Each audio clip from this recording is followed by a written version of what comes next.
Ada berapa fase tadi? Sudah berapa tadi? Sudah 3 ya. Oke. Ya, yang ketiga ini adalah apa? Normative analysis. Apa tadi namanya? Relating an item to an evaluative standard through assessing and making judgment about the item behavior or outcome, gitu ya. Oke, ini poinnya. Normative analytics subsequently is concerned with technique through which the decision maker would be able to evaluate. Ya, ini terkait dengan metode-metode yang pernah kita bahas ya. Jadi normative analytic di sini dikatakan nanti kita gunakan metode apa. Oke. Oke, di sini ada pernyataan that not that traditional normative analysis is based on the assumption of rationalism. Itu ya. Ini buku ini juga memperkuat pernyataan saya kemarin. Kalau SPK itu berdasarkan apa? Berdasarkan asumsi. Asumsi dan rasional ya, sesuatu yang rasional gitu ya. Through the evolved entity of the decision making problem, which loosely speaking is a term that refer to decision maker pursuing what was describing through the first stage ya. Oke, coba intinya di sini apa? Analisis normatif tradisional didasarkan pada apa? Asumsi rasionalisme ya. Itu ajalah yang diambil. Kemudian di sini dikatakan pengambilan keputusan secara apa? Irasional. Jadi kita tidak membahas yang tadi saya katakan sebagai apa? Intuisi ya. Jadi yang kita bahas hanyalah yang rasional-rasional saja. Kita bicara tidak yang irasional. Irasional itu apa? Irasional itu kita nggak bisa menjelaskannya ya. Karena itu penjelasan yang intuisi tadi ya. Yang hitungan yang sudah bawah sadar gitu ya. Oke, coba kita bahas di sini. Naturally, making a decision irrationally is beyond the scope of this book ya. Toh method are introduced through this book that will enable decision making to cope with different type of criteria ya, including intangible criteria ya, intangible criteria yang tidak berwujud ya. Ya, kemudian kita masuk kepada the final stage of the decision making process called apa? Prescriptive analysis ya. Di sini kita determine which alternative would be most. Ya, ini yang kemarin saya katakan, hasilnya kita sodorkan kepada manajer, kemudian nanti di situ ada review selanjutnya ya. Yang mana yang memberikan keuntungan lebih besar gitu ya. Oke, ini saya skip aja. Nanti Anda baca-baca aja lah. Ya, kita masuk di sini aja, halaman ke-37. Having defined decision making, we consider what is good choice or alternative in decision making problem ya. Indeed, the notion of good alternative may differ among decision maker. Ini yang kemarin saya praktekkan ya, yang 3 bibit, bebet sama bobot ya. Jadi di sini penekanannya adalah one idea of good choice may not necessarily represent every decision maker ideal solution. Jadi intinya adalah hasilnya itu mungkin berbeda dari satu orang ke orang yang lain. Itu udah kita praktekkan minggu lalu ya. Di sini juga dikatakan apa? The selection procedure of decision maker may differ from one another ya. When facing the same decision making problem. Ya intinya hasil dari SPK bisa berbeda-beda gitu ya. Kita lihat berikutnya. Nah, ini dia. Ini pembahasan terakhir ya. Di sini kita ketemu dengan istilah namanya apa? MCDM ya. Apa tadi? Multi criteria decision making ya. Multi criteria decision making. Oke, kita coba gali dulu nggak pakai ini. Ya. Saya coba jelaskan secara lepas saja. Apa tadi penjelasannya? Multi criteria decision making gitu ya. Nah, di sini poinnya pertama ada kriteria ya, kriteria atau nanti kita gunakan istilah bukan kriteria tapi apa? Parameter.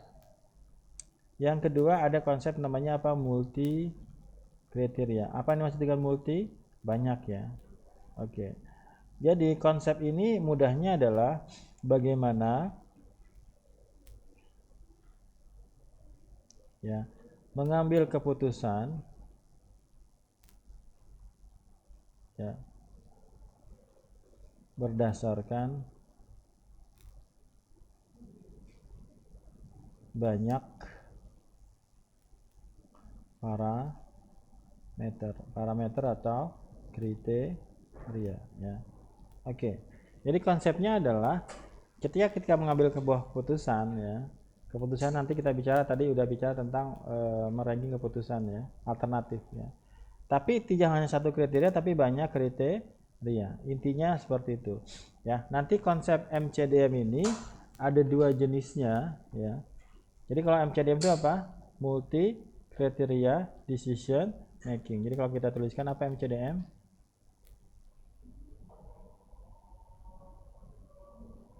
Multi Criteria Decision Making ya. Udah paham ini ya? Oke. Nah, nanti yang apa namanya turunannya itu kalau di buku ini dibahasnya adalah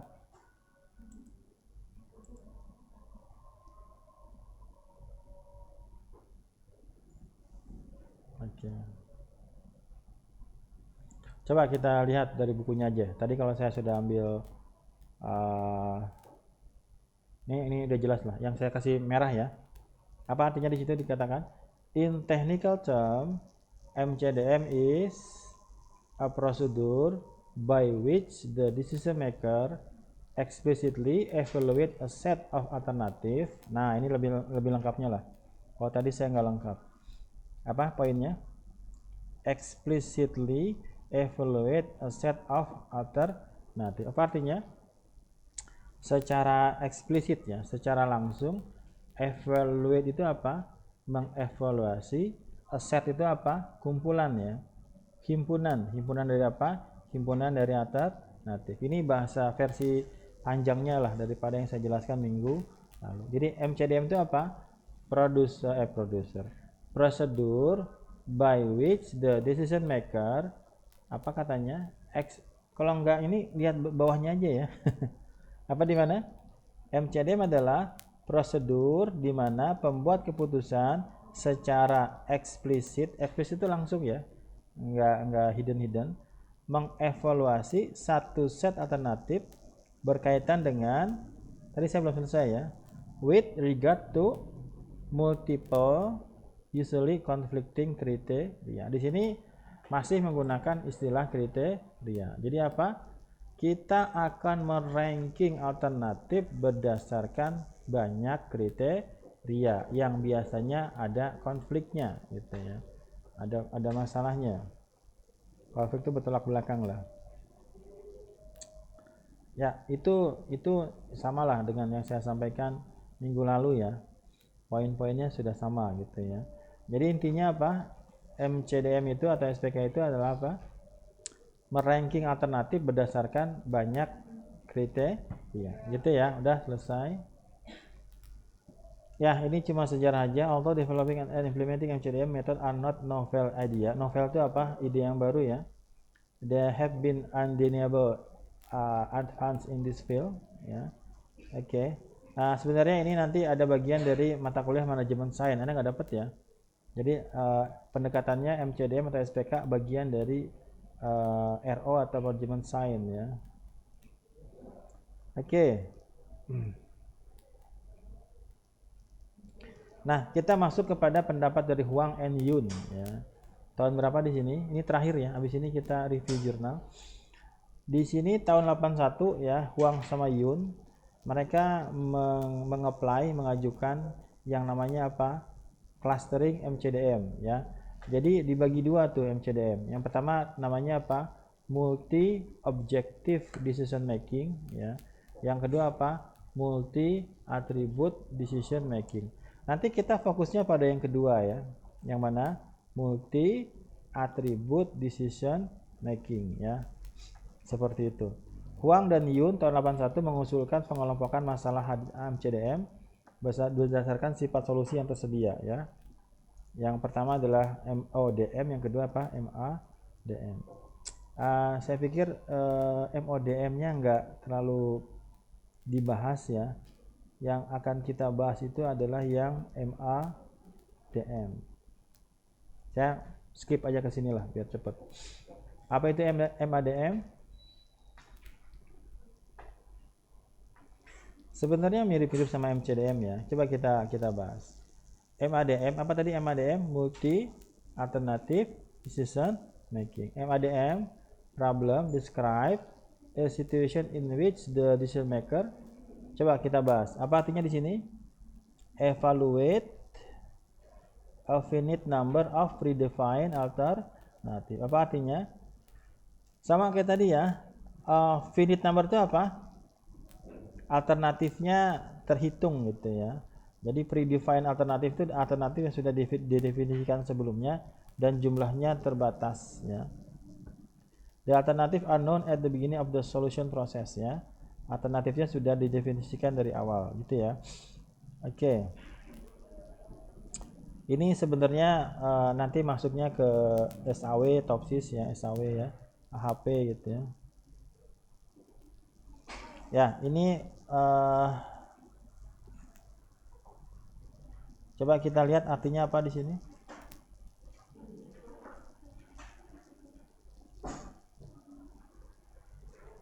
Ini udah mulai masuk ke penilaiannya ya. Para pengambil keputusan mencoba untuk menilai setiap alternatif secara sistematis melalui apa? Mekanisme penilaian. Nanti sebenarnya ada di pembahasannya. Ya, dah selesai lah. Oke. Ini ada pembahasannya. Coba kita lihat. Oke, ini perbedaan antara apa? MODM dan MADM ya. Oke, constraint define. Saya pikir nggak perlu lah. Oke, coba kita lihat di sini. Kita baca ya. Nowadays, decision maker have numerous method and technique at the disposal to deal with MCDM problem. Ranging from simple, easy to use approach to complex. Jadi kita artiin ya. Saat ini apa?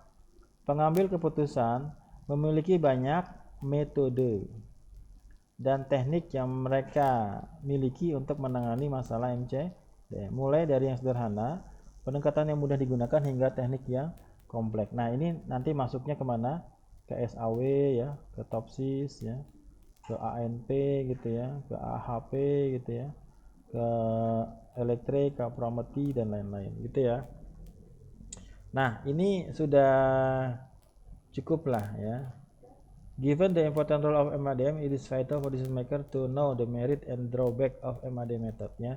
Di sini nanti menjelaskan kelebihan dan kekurangan dari MADM method. Ya, oke. Di sini sih saya cuma menekankan apa yang saya sampaikan itu ada dasarnya, gitu ya. Tapi kalau mau dibahas detailnya, ya seperti itu ya. Saya harus menjelaskannya. Tapi kalau misalnya mau gampangnya aja, yang nyambung dari minggu yang lalu yang saya sampaikan. Yang minggu lalu saya sudah menjelaskan apa? Perbedaan antara apa? SPK, sistem pakar dengan data mining gitu ya. Nah, di buku ini ya, ini saya rekam ya, udah di akhir-akhir. Di buku ini dijelaskan beberapa metode yang dibahas ketika bicara tentang multi kriteria decision making. Nah, minggu depan berarti kita sudah bisa. Sebenarnya ada satu lagi teori yang mau saya sampaikan yang terkait tentang perkembangan dari yang pernah saya sampaikan dari sistem informasi biasa, kemudian decision making, kemudian data mining ya. Dari situ baru kita masuk kepada metode-metode yang ada di sini. Coba, saya minggu lalu menyampaikan tentang SAW enggak? Ya, di sini SAW bukan? Ini SAW ya, simple weighting method ya. Kalau SAW itu apa? Ya, yang kedua apa? Nanti apa? The analytic hierarchy process. Ini ada ya. Ada pairwise comparison ya, ada macam-macam, ada stepwise. Yang ANP ini bisa aja kita sampaikan. Yang terakhir saya bilang apa? TOPSIS kayak gitu ya. Coba saya coba rangkum ya. Coba di sini Saya cuma ingin menyampaikan bahwa apa yang saya sampaikan ada dasarnya, gitu ya. Sudah kan ya? Sudah. Kalau saya perlu menjelaskan seperti tadi ya agak ribet juga kalau menjelaskan harus pakai seperti yang tadi ya. Lebih ringan Anda menjelaskannya kalau saya langsung bahasnya secara langsung, gitu ya. Tapi tetap saya harus sampaikan. Udah cukup, sekarang kita masuk kepada sesi yang kedua. Sesi yang kedua adalah saya coba kasih poin-poinnya. Ya, minggu lalu sudah saya sampaikan juga poin-poinnya ya. Oke, jadi coba kita bahas. Saya simpan nggak kemarin? Minggu lalu saya sampaikan Anda untuk pertama apa? Mencari jurnal, gitu ya. Jurnal terkait tentang SPK, yang metodenya adalah apa kemarin? Topsis. Oke, udah lah ya, nyambung lah ya. Ada nggak tadi di e-book yang tadi tentang topsis? Ada. Berarti saya nggak ngomong asal ya. Anda boleh bilang, Bapak ini dasarnya apa ngajar gitu ya. Nih, sodorin e-booknya ya. Ada ya? Ada ya? Oke. Mungkin yang belum tadi yang hubungan antara SPK dengan perkembangannya di sistem informasi ya. Oke, kemudian saya sampaikan, saya pengen Anda membedakan antara apa tadi mencari ya atau menentukan. Pertama apa Rosita? Parameter, gitu ya. Nanti ketika Anda lihat di jurnalnya, mereka tidak menggunakan parameter tapi misalnya menggunakan kriteria. Saya suruh nyari goalnya enggak? Ya, itu dia kan kelewatkan. Coba Mbak Rosita, yang pertama apa? Oke, menentukan goal ya. Yang pertama adalah menentukan goal. Ya, menentukan goal. Tanggal berapa sekarang? Mana absennya? Ya. Menentukan goal. Yang kedua apa setelah menentukan goal? Ya, yang kedua adalah menentukan parameter. Nah, sekarang apa yang saya coba cek? Saya coba ngecek pemahaman Anda ketika baca jurnalnya. Udah benar apa belum? Saya belum sampai pada gimana ngitungnya. Gitu ya. Oke, saya belum nanya ini benar nggak parameternya? Belum ya. Nanti itu ada sesi di mana saya minta Anda mengubah gitu ya. Nomor 3 apa? Menentukan bobot parameter. Ya. Oke, bobot parameter. Yang keempatnya apa? Menentukan alternatif. Ya. Oke. Yang kelimanya apa? Hasil akhir. Ada berapa poin di sini? 5. Oke. Anda harus paham apa goalnya. Anda harus paham apa aja parameternya. Anda harus paham mana bobot parameternya. Anda harus paham mana alternatifnya. Yang nomor kelimanya mana hasil akhir. Itu poinnya ya. Poinnya. Oke. Tanggal berapa sekarang? 28. 28 anak sipnya ada yang masuk? Nggak ada ya. Oke, 28 27. Berarti 28 itu 21 tambah 7 ya. Berarti kita mulai dari absen nomor 7 ya. Absen nomor 7 kita ke bagian namanya iona ya. Udah siap kan iona? Udahlah, udah biasa kan? Udah. Oke, ini kita stop